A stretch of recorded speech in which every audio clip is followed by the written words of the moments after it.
Hello guys, अस्सलाम वालेकुम, नमस्कार, आदाब, सत श्री अकाल।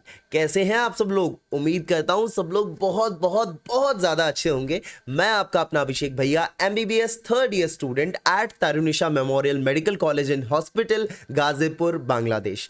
आज का जो ये वीडियो है, ये बहुत ही ज़्यादा इंपॉर्टेंट वीडियो है। भैया ये तो आप हर वीडियो में बोलते हो, तो मैं ज़रूरी वीडियो ही बनाता हूं सारे के सारे, ठीक है? तो ये भी एक बहुत ज़रूरी वीडियो है जो आपको बिल्कुल एंड तक अच्छे से देखना है और सारी चीज़ों को जो मैं यहाँ पे बोल रहा हूं उनको समझना है। अगर आप मेरी बातों से लास्ट तक एग्री करेंगे तो आपको कुछ ना कुछ अच्छा कमेंट छोड़ के जाना है यहाँ पे। और वीडियो का कंटेंट स्टार्ट करने से पहले एक चीज़ कर दीजिए, आपको जो थम्स अप का बटन दिखाई दे रहा है ना ऐसे अंगूठे का, वो दबा दीजिए नीचे जा करके, और चैनल का सब्सक्राइब वाला बटन है वो भी दबा दीजिए, ताकि इसी टाइप का अच्छा कंटेंट, इंफॉर्मेटिव कंटेंट आपको मिलता रहे। और हाँ, नोटिफिकेशन वाला जो बटन है घंटी घंटी, वो मत भूलना, उसको भी दबा देना, ताकि जब भी मैं कोई नया वीडियो डालूं तो आपको पता लग जाए। तो चलिए स्टार्ट करते हैं, ठीक है जी। तो मैं कहना क्या चाहता हूँ, काउंसलिंग और कंसल्टेंट या काउंसलर है ना, ये एक बहुत ही नोबल प्रोफेशन होता है ना। मतलब आप देखिए, इतना नोबल प्रोफेशन है कि एक काउंसलर के हाथ में अगर कोई अच्छा काउंसलर है तो वो किसी की ज़िंदगी बना भी सकता है और किसी की ज़िंदगी बिगाड़ भी सकता है। कैसे? देखिए, जब हम लोग लाइफ में हमें कुछ समझ में नहीं आता है तो हमें पता नहीं लगता कि हम कौन सा करियर चूज़ करें। अगर हमें पता है कि चलो हमें ये करियर, इस पाथ पे जाना है, हमें एमबीबीएस करना है, तो हम कौन सा कॉलेज चूज़ करें, कौन सी कंट्री हमारे लिए बढ़िया होगी, कौन सी जगह हमारे लिए बढ़िया होगी, हमें कहाँ जाना चाहिए, हमें क्या करना चाहिए। जब हमारी लाइफ में इतने सारे क्वेश्चन मार्क्स होते हैं तो एक काउंसलर होता है जो हमें बिठा के समझाता है कि बेटा देखो, ऐसी ऐसी बात है, तुम्हें ये करना चाहिए, तुम्हें यहाँ जाना चाहिए, तुम्हें ये चीज़, ये ऑप्शन को आगे बढ़ाना चाहिए, इसको ऑप्ट करना चाहिए, ठीक है? तो एक तरीके से हम बोले तो हमारा जो करियर है, हमारी ज़िंदगी है, वो एक काउंसलर के हाथ में होती है।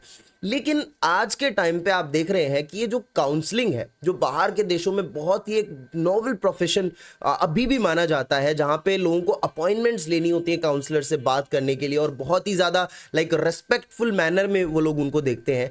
हमारे कंट्री के अंदर काउंसलर्स या कंसल्टेंट्स को दलाल वर्ड से बोला जाने लगा है। ऐसा क्यों? ये सारे काउंसलर्स ऐसे नहीं होते। हमारी कंट्री में भी बहुत सारे अच्छे लोग हैं जो अच्छा काम कर रहे हैं, बच्चों के लिए काम कर रहे हैं, बच्चों के फेवर में उनके लिए डेडिकेटेडली काम कर रहे हैं। लेकिन यहीं पर बहुत सारे लोग ऐसे भी हैं जिन्होंने इसको सिर्फ एक बिजनेस, या मैं अगर बहुत ही नॉर्मल तरीके से बोलूं तो एक धंधा उन्होंने इनको बना दिया है। होता क्या है कि जब आप बाहर जाने की सोचते हैं तो आपको पता है कि आपको एमबीबीएस करना है, इंडिया में सीट नहीं मिल रहा है, तो चलो बाहर कहीं जाएंगे। फिर जब आप, मैं स्पेसिफिकली बांग्लादेश की बात करता हूं, क्योंकि जो चीज़ मुझे नहीं पता दूसरी कंट्रीज की, मैं उनके बारे में क्यों बात करूं, मैं बांग्लादेश की बात करता हूं। मैं मेरा एक्सपीरियंस बताता हूं, या जो मेरे साथ पढ़ रहे हैं बहुत सारे लोग हैं, बहुत सारे स्टूडेंट्स हैं, उनका एक्सपीरियंस आपको बताता हूं। क्या होता है कि बहुत सारे कंसल्टेंट बोलते हैं कि भाई वादे पे वादे, कि आप ये कॉलेज चूज करिए, ये एक्स कॉलेज है, इसमें हम लोग आपको ये सर्विस देंगे, वो सर्विस देंगे, हम लोगों का आपके जो 6 साल ड्यूरेशन है उसमें हम आपके साथ डट करके खड़े रहेंगे, हम आपके वीजा बनवा देंगे, हर साल हम आपका वीजा रिन्यूअल करवाएंगे, हम आपको सारे 19 सब्जेक्ट का कंटेंट पढ़ने के लिए देंगे, हम आपको एफएमजी, यूएसएमएलई, प्लैब, ऐसे एग्जाम्स की हम तैयारी करवाएंगे, हम आपको पूरा गाइडेंस देंगे। अब इसमें से कोई भी वादा जो है ना, वो कोई भी फुलफिल नहीं कर पाता है। इसका रीजन क्या है मैं बताता हूं। यहां पे पहली बात ही झूठ है। अगर आपको कोई बोल रहा है कि यार 5 साल 6 साल हम आपका वीजा रिन्यू करा के देंगे, देखिए जब आप यहां बांग्लादेश आ रहे होते हैं ना, तब आपका एक बार जो इंडिया में वीजा लगता है बांग्लादेश के लिए, वो वीजा लगा के कंसल्टेंट ही देता है। उसके बाद में बच्चा यहां आ जाता है। जब बांग्लादेश हम लोग आते हैं ना, तो हम सारे लोग, ठीक है, सारे लोग क्या करते हैं, जब हमारा वीजा खत्म होने वाला होता है तो हम लोग जाते हैं कॉलेज के पास, कॉलेज से बोनाफाइड करके एक डॉक्यूमेंट आता है वो लेते हैं। बोनाफाइड लेने के बाद हम वीज़ा के लिए ऑनलाइन अप्लाई करते हैं, एक फॉर्म भरा जाता है, वो ऑनलाइन हम खुद ही भरते हैं या फिर कॉलेज हमें कई बार हेल्प कर देता है, सीनियर्स हेल्प कर देते हैं, हम लोग वो ऑनलाइन फॉर्म भरते हैं वीज़ा एक्सटेंशन के लिए। देन उसके बाद हम लोग वीज़ा ऑफिस जाते हैं एंड वीज़ा ऑफिस जाने के बाद हम लोग वहाँ पे अप्लाई कर देते हैं। फिर हमें कुछ दिन बाद कॉल डेट मिलती है और हमें अपना वीज़ा लगवाने के लिए खुद ही जाना पड़ता है और ये सारी चीज़ें खुद ही करनी पड़ती है। पुलिस वेरिफिकेशन वगैरह इसमें कॉलेज मदद करता है, हम लोग अपने डॉक्यूमेंट शेयर कर देते हैं, थोड़ा बहुत पार्ट हम अपना जितना कर सकते हैं वो करते हैं, बाकी कॉलेज देखता है सारी चीज़ें। तो जो वीज़ा एक्सटेंशन है ओवर दीज 5 ईयर्स, जो आपका कोर्स का ड्यूरेशन है, वो एक बार कंसल्टेंट लगा के देगा शुरू में जब आप इंडिया से यहां आ रहे हो। उसके बाद हर बार जो वीजा का काम है वो आपको खुद ही करना होता है और सारे बच्चे खुद करते हैं। भाई मैंने आज तक किसी लड़की लड़के को नहीं देखा है, कभी भी नहीं देखा है ना मेरे को पता है कि भाई कोई कंसल्टेंट आ रहा है कॉलेज में, वो बच्चों को गाड़ी भर के वीजा लगवाने के लिए ढाका लेके जा रहा है। There is nothing like that यार। बच्चे खुद 5-5 10-10 बच्चों का ग्रुप बना के खुद जाते हैं, खुद सारा काम करते हैं, ठीक है। तो ये वीजा वाला तो कोई आपको बोल रहा है ना, तो वो सीधी सी बात आपको वो बना रहा है, मतलब एकदम, ठीक है। तो ये वीजा का ये कभी मत विश्वास करना इस चीज पे, वीजा खुद आपको एक्सटेंड करवाना होता है। और जहां तक रही ये 19 सब्जेक्ट एफएमजी यूएसएमएलई, मैं बताऊं आपको, ज्यादातर काउंसलर्स और कंसल्टेंट्स इंडिया में ऐसे हो गए हैं जिनका खुद का कोई मेडिकल बैकग्राउंड नहीं है। चलो छोड़ो, मेडिकल बैकग्राउंड की जरूरत भी नहीं है, उनको प्रॉपर नॉलेज भी नहीं है। हर गांव गली मोहल्ले में हर कोई आजकल काउंसलर या कंसल्टेंट बन के बैठा हुआ है, क्योंकि जरूरत ही क्या है, कोई डिग्री लगती है? नहीं, डिग्री भी नहीं लगती है। क्या करना है, एक दुकान खरीदनी है, एक बैनर लगाना है, एक चेयर टेबल लेकर के बैठना है, ठीक है। तो इन चीजों से आजकल कोई काउंसलर बन जाता है, उसको खुद को, एमबीबीएस के बहुत सारे लोगों को तो 19 सब्जेक्ट के नाम तक नहीं पता होते, जो ढंग से खुद नहीं बोल पाते, जिनको खुद को ही नहीं पता है, वो दूसरे को क्या गाइड करेंगे?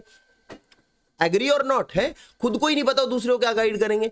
तो ये जो चीजें ना, एफएमजी यूएसएमएलई 19 सब्जेक्ट का content, there is nothing like that. ये अगर आपको कोई बोल रहा है ना, ये भाई सुनो, तुम कॉलेज आओगे ना, लोग बोलते हैं कॉलेज में एफएमजी की तैयारी कराई जाती है, कहीं नहीं कराई जाती। बांग्लादेश में या कहीं भी किसी भी कॉलेज में एफएमजी की कभी तैयारी नहीं कराई जाती। इवन आप इंडिया में भी देखिए, इंडिया में इतने सारे गवर्नमेंट बड़े बड़े अच्छे अच्छे कॉलेजेस हैं, कौन सा कॉलेज है जो नीट पीजी के लिए, यूएसएमएलई के लिए स्पेशली क्लासेस रखता है, कोचिंग टाइप से टेस्ट करवाता है? नहीं होता है ऐसा। कॉलेज आपको कॉलेज के लेवल की, यूनिवर्सिटी की पढ़ाई करवाएगा, एक सब्जेक्ट को सिखाएगा। कभी भी वो एफएमजी या नीट पीजी, ये इस टाइप के जो एग्जाम्स है, इनकी प्रिपरेशन आपको कॉलेज नहीं करवाएगा, ना कोई कंसल्टेंट आपको करवाएगा, ठीक है। आपको ये सिर्फ इनिशियली एक कस्टमर अट्रैक्ट करने के लिए बोला जाता है। और ये कस्टमर वर्ड मैं क्यों यूज कर रहा हूं, क्योंकि आप लोग जो एडमिशन लेते हैं काउंसलर या कंसल्टेंट के लिए, आप एक कस्टमर से ज्यादा, एक बिजनेस से ज्यादा कुछ नहीं है। I am not talking about all the consultants कि सारे के सारे लोग ऐसे होते हैं। भाई अच्छे लोग भी होते हैं तो बुरे भी होते हैं, ठीक है। ऐसे लोग भी हैं जिनको अपने फील्ड का, जो वो काम कर रहे हैं, उसका बहुत अच्छा नॉलेज है, but at the same time ऐसे लोग भी हैं जिनको अपने काम का नॉलेज ही नहीं है, उनको कुछ नहीं पता। उनको बस ये है, कॉलेज ढूंढो, बच्चा दो, पैसा मिला, बच्चा देखे, वो जाने, अपना काम जाने। इवन बहुत सारे लोग ऐसे भी हैं जो बैठ करके बांग्लादेश के बारे में ज्ञान पेल रहे हैं, कॉल सेंटर्स में बैठ के, कंसल्टेंसीज के ऑफिस खोल के बैठ के ज्ञान पेल रहे हैं, एंड वो खुद कभी बांग्लादेश नहीं आ रहे होते हैं। मतलब उनको पता ही नहीं है वो कॉलेज कहाँ पे है, समझ रहे हो? क्या कॉलेज में फैसिलिटीज है, क्या होगा बच्चे के साथ फ्यूचर में, क्या नहीं होगा। They just don't care about that. उनको कोई वो नहीं है, उनको बच्चा भेजा, पैसा मिला, भाड़ में जाए बच्चा, हमें क्या है, बस ये इस टाइप का सिस्टम चलता है, ठीक है। अब हम लोग ये बात करते हैं कि इसके लिए फिर क्या करना है। ये सब बच्चे के खुद के उसमें होता है। आपको खुद कोई कोचिंग बढ़िया सी सब्सक्रिप्शन खरीदना है, खुद से तैयारी करनी है प्रॉपरली, क्योंकि ऑब्वियस सी बात है, कंटेंट जो है, अगर आपको कोई कंसल्टेंट बोल रहा है नहीं मैं इस कोचिंग का सब्सक्रिप्शन दूंगा, भाई देखो ऐसा है, तैयारी के लिए जो प्लेटफॉर्म्स बहुत अच्छे हैं, बहुत अच्छे, वो बहुत महंगे आते हैं और उनको मतलब एक कंसल्टेंट अगर बच्चों को फ्री में बांटने लगेगा तो होगा नहीं। और जब आप फर्स्ट ईयर में एडमिशन ले रहे होते हो ना, तो आपको ये सब चीज़ों की कोई ज़रूरत नहीं है एक बार के लिए, ठीक है। आप जब थर्ड फोर्थ ईयर तक पहुंचते हो तब जाके आपको सारी चीज़ें समझ में आती हैं, आप अपनी कॉलेज की पढ़ाई को मैनेज करना सीख जाते हो। उसके बाद इन चीज़ों की ज़रूरत पड़ती है। तो आपको अगर कोई सब्सक्रिप्शन दे भी रहा है या फिर आपको इस टाइप की चीज़ें बता भी रहा है, तो वो 1 साल का देगा, 1.5 साल का देगा। जब तक आपको समझ में आएगा इस सब्सक्रिप्शन का मैं करूं क्या, तब तक टाइम निकल जाएगा।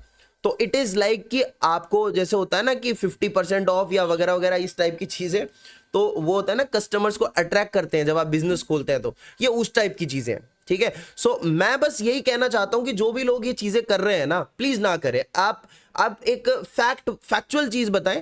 आपका बहुत ये जो ग्राउंड सपोर्ट टाइप से ऐसी कोई चीजें नहीं है। आपको ज्यादा से ज्यादा एक कंसल्टेंट क्या कर सकता है, एयरपोर्ट से पिकअप करके एंड देन उसके बाद में आपको कॉलेज तक छोड़ सकता है, बस। इसके अलावा कंसल्टेंट कुछ नहीं करेगा, ठीक है।